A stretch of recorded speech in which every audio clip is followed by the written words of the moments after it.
जी students, आज हम लोगों ने चैप्टर 3 स्टार्ट करना है और chapter 3 is basically related to the time value of money for which the notes has been already shared with you. Okay, so the time value of money के बारे में जो हमारी एक जनरल डिस्कशन थी वो हम लोग ऑलरेडी कर भी चुके थे चैप्टर 1 में। टाइम वैल्यू ऑफ मनी की जो डेफिनेशन है, और dollar today is worth more than a dollar tomorrow. इसका मतलब है कि जो एक डॉलर जो आपके पास टाइम वैल्यू ऑफ मनी को हमने पहले भी बहुत डिटेल में डिस्कस किया था कि यहाँ पे हम बेसिकली क्या कहते हैं, here we measure the value of the money on the time span. ठीक है, with the passage of time what is happening with the value of the money, and we have already discussed that the value of money is continuously decreasing with the passage of time. ठीक है, मतलब जो चीज़ें अगर हम आज से कोई 10 साल पहले की बात करते हैं तो जो चीज़ें हम लोग सेम वही क्वांटिटी वही क्वालिटी की वही प्रोडक्ट जो हमें उस टाइम में 10 रुपये में 12 रुपये में मिल जाती थी, आज हमें उसी प्रोडक्ट को परचेज करने के लिए वी हैव टू स्पेंड ₹25, ₹30, ठीक है, मे बी एनी मोर। तो बेसिकली क्या हो रहा है, ये क्या मनी की वैल्यू के साथ क्या होता जा रहा है, डिक्रीज आती जा रही है। ठीक है, क्योंकि क्वांटिटी जो है वो प्रोडक्ट क्वांटिटी सेम है लेकिन मनी की क्वांटिटी ज़्यादा स्पेंड करनी पड़ती है to chase the same goods. तो इसका मतलब है कि यहाँ पर मनी की value with the passage of time क्या होती जा रही है, डिक्रीज होती जा रही है। तो this concept is use for the decision making in the area of the finance. Time value of money का जो कॉन्सेप्ट है वो डिसीजन मेकिंग के लिए यूज होता है। For example, opportunity given to us ₹1000 today and ₹2000 after 10 years।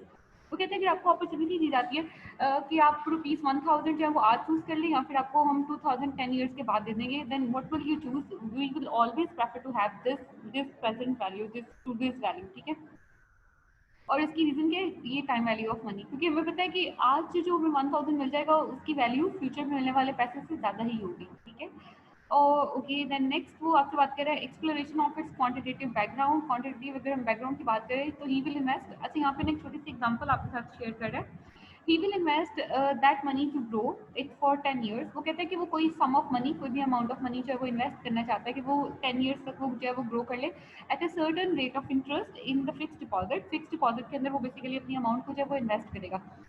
जैसे banking के अंदर शायद अगर आपको याद हो तो बैंक बेसिकली आपको एफडीज ऑफर करते हैं, फिक्स डिपॉजिट्स। मतलब कि आप एक 10 years के लिए 5 years के लिए फिक्स डिपॉजिट कर दें और वहाँ पर फिर आपको मतलब वो कुछ एक्स्ट्रा अमाउंट जो है in the form of interest जो है वो पे करना है। इंटरेस्ट की अगर हम डेफिनेशन की बात करें कि इंटरेस्ट क्या होता है, तो जिन लोगों ने बुक्स वगैरह डाउनलोड कर ली हैं या बुक्स बाय करनी है तो they can see the definition that earning money over the money. Basically जब हम लोग मनी को मनी के ऊपर ही अर्न कर लेते हैं, ठीक है, उसको हम लोग बेसिकली क्या कहते हैं, उसको हम लोग कहते हैं इंटरेस्ट कहते हैं उसको हम। ठीक है, और हम उसको ये भी कह सकते हैं कि interest is basically a money that is paid for the use of the money. जो भी मनी को यूज करने के ऊपर हम लोग उसके ऊपर मनी को पे करेंगे उसको हम इंटरेस्ट कहते हैं। अब देखिए, आपने किसी को 1000 दे दिया आज के महीने के में, ठीक है, आपने उसको कहा कि हाँ ठीक है कि मुझे आप 1 year के बाद जो है वो रिटर्न कर दो, लेकिन मैं इसमें फिर 1200 आपसे वापस लूंगा। तो वो 200 बेसिकली आप क्या कर रहे हो, 200 आपने उसको अपनी मनी यूज करने के सर्विस चार्जेस दे लिए। ठीक है, जिसको हम earning money over the money भी कहते हैं, पैसे के ऊपर पैसा कमाना, इसको हम इंटरेस्ट कहते हैं। और इंटरेस्ट ही बेसिकली इस्लाम में मना किया गया, इस्लाम में इसको हराम कहते हैं, इंटरेस्ट से स्ट्रिक्टली मना किया गया। ठीक है, but here we are discussing finance and finance cannot be completed without interest rates, तो यहाँ पर हम लोगों को ये पढ़ना ही पड़ेगा। सो वो कहते हैं कि at the 10 years and at a certain rate of interest in fix deposits. उसमें देखो आपको बता रहे हैं कि 1000 का वो कितना चार्ज करे 8% के ऊपर। इट मीन्स कि he is saying that he is investing this 1000, उस 1000 के अमाउंट को इन्वेस्ट करे कितने परसेंट के ऊपर, 8% के ऊपर। और कितने ईयर्स के लिए, तो उसने आपको यहाँ पर बता दिया था 10 years के लिए।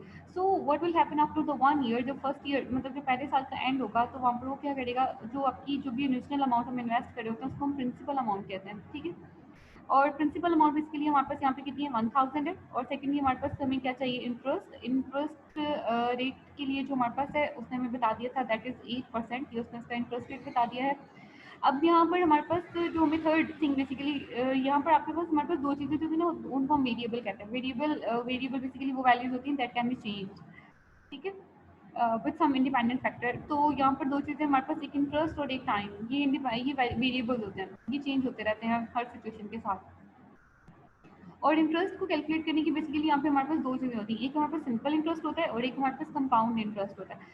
सिंपल इंटरेस्ट का जो फॉर्मूला है वो आपके सामने लिखा हुआ है। सिंपल इंटरेस्ट बेसिकली क्या है, simple interest is basically the interest paid on only the original amount और द प्रिंसिपल अमाउंट बॉरोड। ठीक है, जब हम सिर्फ ओरिजिनल या प्रिंसिपल अमाउंट बॉरोड के ऊपर इंटरेस्ट को पे करते हैं तो उसको हम सिंपल इंटरेस्ट कहते हैं। ठीक है, सिंपल इंटरेस्ट को कैलकुलेट करने का तरीका क्या होता है, principal amount multiplied by interest rate multiplied by time. इसको मैं नॉर्मली स्टूडेंट्स को याद करवाने के लिए PTI से भी वो करवा देती हूँ।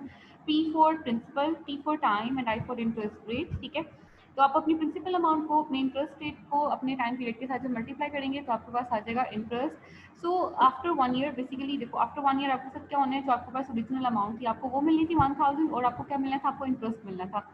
अब इंटरेस्ट कितना था आपके पास, ये प्रिंसिपल अमाउंट आ गई 1000 की, आपके पास इंटरेस्ट 8%, और आपके पास एंड जो था वो आफ्टर 1 ईयर का 1 हमने वहाँ से ले लिया है, तो ये हमारे पास कितना आ गया 80। तो इस टाइम आपको कितनी अमाउंट मिलेगी 1080। ठीक है, आपको जो अमाउंट इस टाइम पे की जाएगी दैट विल बी 1080। तो अच्छा, यहाँ पे आपको बताया कि interest rate can be denoted by I, उसको स्मॉल आई के साथ भी डिनोट कर सकते हैं, उसको हम आर के साथ भी डिनोट कर सकते हैं, के साथ भी, और इसकी डिनोशन इनमें से किसी भी उसके साथ होगी वो हो सकती है। ठीक है, अच्छा ये था सिंपल इंटरेस्ट। सिंपल इंटरेस्ट में मैंने अभी आपको बताया था कि जिसके अंदर सिर्फ और सिर्फ प्रिंसिपल अमाउंट के ऊपर ही आपको इंटरेस्ट पे किया जाता है।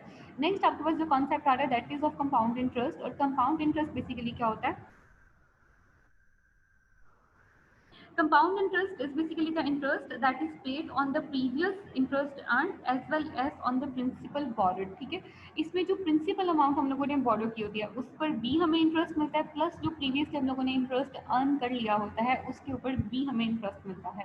ठीक है, लाइक यहाँ पे वो कहते हैं कंपाउंड ग्रोथ या फिर कंपाउंड इंटरेस्ट में क्या कहते हैं, at the end of the second year. अब वो यहाँ पे सेकंड ईयर के साथ आपको जरा एग्जांपल दे रहा है। देखो फर्स्ट ईयर में क्या हो गया, तो फर्स्ट ईयर में 1000 हमारी प्रिंसिपल अमाउंट थी, और हमारे पास क्या था 80 रुपीज़ जो था वो उसका इंटरेस्ट था। अच्छा, अब बेसिकली क्या होना था, हर साल अगर हम उसकी सिंपल इंटरेस्ट की बात करते हैं तो हर साल हमें इसी तरह से 80 रुपीज़ जो था उसका इंटरेस्ट जो था वो मिलता रहता। 1000 उसकी प्रिंसिपल अमाउंट के ऊपर जितना भी इंटरेस्ट होता हमें मिल जाता। कंपाउंड इंटरेस्ट में क्या होता है, कंपाउंड इंटरेस्ट में हम लोग को प्रिंसिपल अमाउंट पर भी इंटरेस्ट मिलता है, प्लस वो जो हम लोगों ने प्रीवियसली इंटरेस्ट अर्न किया होता है उसके ऊपर भी हमें इंटरेस्ट जो होता है वो मिलता है। तो इसको मतलब 1000 पर भी इंटरेस्ट मिलेगा। ये देखो 1000 हमारी प्रिंसिपल अमाउंट है, इस 1000 का 8% लेंगे 1 ईयर के लिए, तो इसके ऊपर भी हमें इंटरेस्ट मिलेगा। प्लस ये जो 80, ये तो 80 जो था, ये एक तो यहाँ से जो था ये हमारा प्रिंसिपल अमाउंट के ऊपर मिल रहा था ना।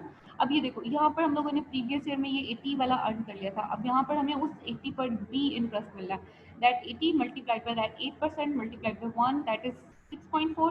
तो जो आपको फर्स्ट ईयर के एंड के ऊपर जो अमाउंट मिल रही थी 1080 की, ये जो अगर सिंपल इंटरेस्ट की बात करें तो 10 ईयर्स तक हर साल के एंड पे हमें ये 1080 ही मिलेगा। ठीक है, मतलब लाइक ये 10 जो 1000 एक उसकी प्रिंसिपल अमाउंट है ना, तो उसका इंटरेस्ट हमें 80 ही मिलता रहेगा 10 ईयर्स तक। ठीक है, अच्छा लेकिन यहाँ पर क्या हो रहा है, एट द एंड यहाँ पर हमें क्या मिलेगा, प्रिंसिपल अमाउंट तो हमारी मिलेगी ही, हम प्रिंसिपल अमाउंट के ऊपर अपना इंटरेस्ट भी चार्ज करेंगे, प्लस हम लोग उसके ऊपर जो प्रीवियसली हम लोगों ने इंटरेस्ट अर्न किया था, लाइक $80 हम लोगों ने प्रीवियसली इंटरेस्ट अर्न किया था, तो इस $80 के ऊपर भी हमारा इंटरेस्ट होगा वो चार्ज होगा। इसको हम कंपाउंड इंटरेस्ट कहते हैं। Simple interest is basically the interest that is charge only on the principal amount, और compound interest is the interest which is charge on the interest payments earn previously. जो भी आप लोगों ने प्रीवियसली इंटरेस्ट पेमेंट्स को earn किया था उसके ऊपर भी आपको मिलेगा, प्लस आपकी as well as on the principal amount too. ठीक है, प्रिंसिपल अमाउंट के ऊपर तो मिल ही रहा था, जो प्रीवियसली हम लोगों ने इंटरेस्ट अर्न किए थे उसके ऊपर भी मिलेगा। तो इसको हम क्या कहते हैं, इसको हम कंपाउंड इंटरेस्ट कहते हैं। हमारा जितना भी टाइम वैल्यू का कॉन्सेप्ट है वो सबका सब कंपाउंड इंटरेस्ट के ऊपर ही बेस करता है। अब तो हमारा कोई भी कॉन्सेप्ट जो है वो आपके उस पर बेस नहीं करता, सिंपल इंटरेस्ट के ऊपर बेस नहीं करती आपकी फाइनेंस। ओके, अगर हम इसके बाद, अच्छा यहाँ पे उसने एक सिंपल हमें फार्मूला दे दिया है, इट्स वेरी डिफिकल्ट कि 10 ईयर्स तक। अब देखो यहाँ पर हम लोगों ने इसको कैलकुलेट किया, नेक्स्ट ईयर के लिए जाएंगे तो नेक्स्ट ईयर पहले हम लोग 1000 के ऊपर इंटरेस्ट लेंगे, फिर 80 पर इंटरेस्ट लेंगे, फिर 6.4 पे इंटरेस्ट लेंगे। ठीक है, फिर हमारे पास थर्ड ईयर का आ जाएगा, नेक्स्ट जब हम फोर्थ ईयर पे जाएंगे तो फिर 1000 का इंटरेस्ट लेंगे, फिर 80 का लेंगे, फिर 6.4 का लेंगे, और जो 6.4 के ऊपर नेक्स्ट अमाउंट आएगी उसके ऊपर भी हम इंटरेस्ट चार्ज करेंगे। ठीक है, तो ये बहुत ही लंबा प्रोसेस हो जाएगा। उसके लिए हम एक सिंपल सा फॉर्मूला यूज करते हैं, दैट इज कंपाउंड इंटरेस्ट हम कहते हैं is equals to principal amount into 1 plus I raise to the power n।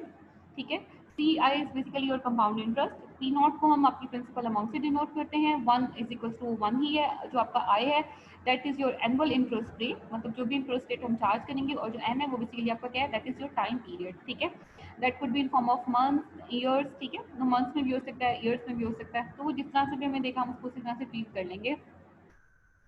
तो यहाँ पे उसने आपको वही बात बता दी कि time value of money concept does not base upon the simple interest, वो सिंपल इंटरेस्ट पे बेस नहीं करता, किस पे बेस करता है, वो कंपाउंड इंटरेस्ट पर ही बेस करता है। और ये जो 1 plus i raise to the power n वाला फैक्टर है इसको हम कंपाउंडिंग फैक्टर कहते हैं। ठीक है।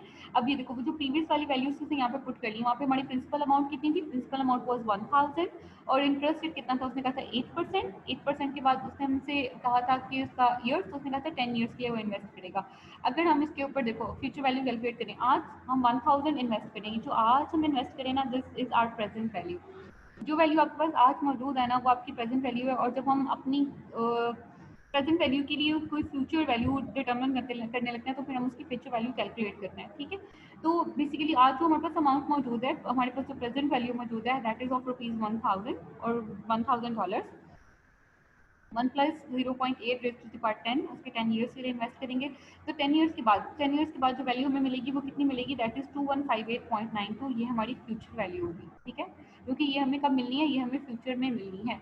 अच्छा, फ्यूचर वैल्यू का कैलकुलेट करने के लिए देखो, एक तो हमारे पास ये फॉर्मूला था ना, future value is equals to 1 plus I raise to the power, future value is equals to present value into 1 plus I raise to the power n, और ये भी कैलकुलेट कर सकते हैं। इसके अलावा हम इसको एक और फॉर्मूला यूज करते हैं, that is future value is equals to present value into future value interest factor. ये जो फ्यूचर वैल्यू इंटरेस्ट फैक्टर है, इसका एक टेबल आपकी बुक के एंड पे गिवन होता है। ठीक है, मतलब जो भी आपके पास टेबल्स गिवन होते हैं बुक एंड पर, यहाँ पे आप उसकी टेबल की वैल्यू भी चेक कर सकते हो। और उसके साथ हम क्या कहते हैं, आई और एन। ठीक है, उसके वहाँ पर आपके पास मौजूद है एक, आपके पास जो आपका वर्टिकल कॉलम है उसके अंदर आपके पास एन की वैल्यूज गिवन है, और हॉरिजॉन्टली आपके पास आई की वैल्यूज गिवन है। ठीक है, तो हम कंसर्न आई और एन के अंदर, ठीक है, जैसे फॉर एग्जाम्पल एन वो कहते हैं 5 ईयर्स, तो 5 ईयर्स के सामने वो कहता है कि जो आपका आई था वो 12% था।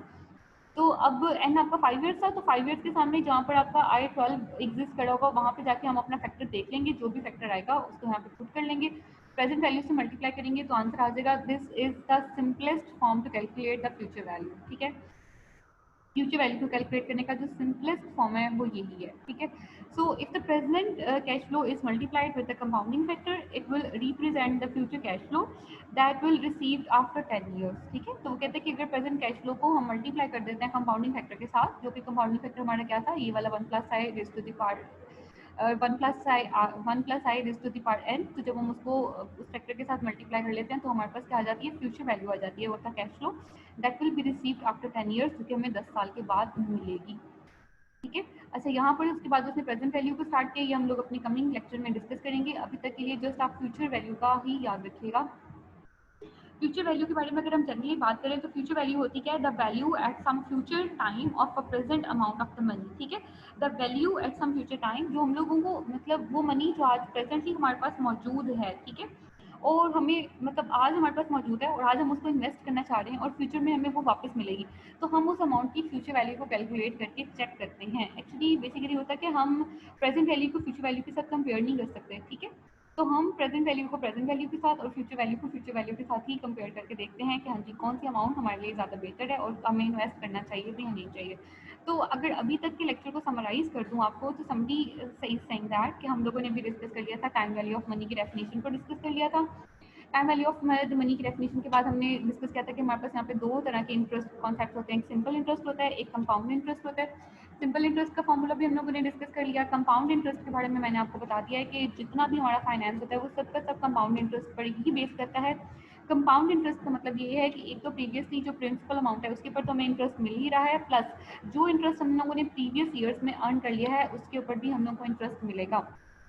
ठीक है, उसको हम लोगों ने जेनेरिकली जो उसका एक ओपन फार्मूला था वो भी डिस्कस कर लिया था। उसके बाद फिर हम लोगों ने उसका एक क्लोज्ड फार्मूला, जिसमें हमें बहुत डिटेल भी करने की जरूरत नहीं है, जस्ट एक फार्मूला पुट करेंगे तो वैल्यूज आ जाएंगी।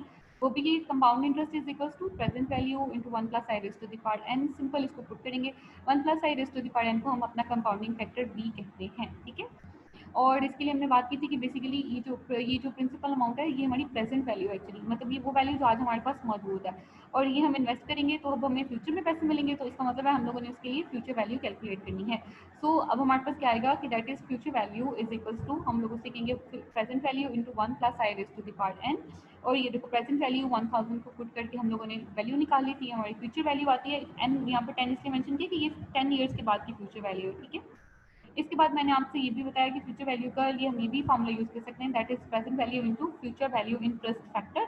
तो फ्यूचर वैल्यू इंटरेस्ट फैक्टर का बेसिकली एक टेबल है जो कि आपके बुक एंड पे गिवन है कि आपके पास जो हॉरिजॉन्टली उसमें आपको सारे एन गिवन है, मतलब N1 N2 N3 N4 so on, और हॉरिजॉन्टली आपके पास इंटरेस्ट रेट गिवन है, ठीक है, 1%, 2%, 3%, 4%। तो जितना भी, जैसे से फॉर एग्जांपल यहाँ पर हमारा जो इंटरेस्ट रेट था वो कितना था, 8% था, और एन हमारे पास कितना था, 10 ईयर्स, ठीक है। तो हम अपने एन ये से यहाँ पे जो हमारा एन का कॉलम है, यहाँ पे हम देखेंगे जो हमारा 10 के सामने अब हम लोगों ने कहाँ तक देखना है, 8%। तो 8% और एन के अगेंस्ट जो भी फैक्टर यहाँ पे एग्जिस्ट कर रहा होगा, ठीक है, तो जो भी वैल्यू होगी हमें उस वहाँ से पुट उठाना है और इस फॉर्मूला में पुट कर देना है, और वो जो भी फैक्टर होगा उसको हम प्रेजेंट वैल्यू से मल्टीप्लाई करेंगे तो हमारे पास फ्यूचर वैल्यू आ जाएगी। ये सिंपलेस्ट और जो सबसे क्विकेस्ट किस्म का फॉर्मूला है वो ये है। लेकिन आप लोगों ने फॉर्मूलाज भी याद करने हैं, ठीक है, क्योंकि हो सकता है पेपर में आपके पास अगर तो ऑनलाइन पेपर हुए तो शायद आपकी मर्जी है, लेकिन अगर ऑन कैंपस पेपर होते हैं तो शायद आपके पास टेबल मौजूद ना हो और आपको उसको वैसे ही सॉल्व करना पड़े। तो यहाँ तक अभी फ्यूचर वैल्यू की हम लोगों ने डिस्कशन कर ली थी कि फ्यूचर वैल्यू को हम लोग जो वो वाले प्रेजेंट मतलब जो आज हमारे पास वैल्यू मौजूद है और उसको हम लोगों ने फ्यूचर के लिए इन्वेस्ट करना है, वहाँ पे जाके हमें वो वैल्यू वापस मिलेगी। तो उसके लिए हम लोग इसको कैलकुलेट करेंगे, ठीक है, फ्यूचर वैल्यू को कैलकुलेट करेंगे। आज के लेक्चर की इसी को अच्छे तरीके से समझ लीजिएगा। कल की क्लास में इंशाल्लाह हम लोग अपनी प्रेजेंट वैल्यू को स्टार्ट करेंगे और फिर मैं आपको इसके बारे में बता दूँगी फर्दर। अगर आपको कोई भी प्रॉब्लम या क्यूरी होती है तो आप उसको अच्छे तरीके से लेक्चर को नोट करके अपने पास नोट डाउन कर लीजिएगा और कमिंग क्लास में आप उसको मेरे साथ डिस्कस कर लीजिएगा। ओके क्लास, थैंक यू, हाफिज़।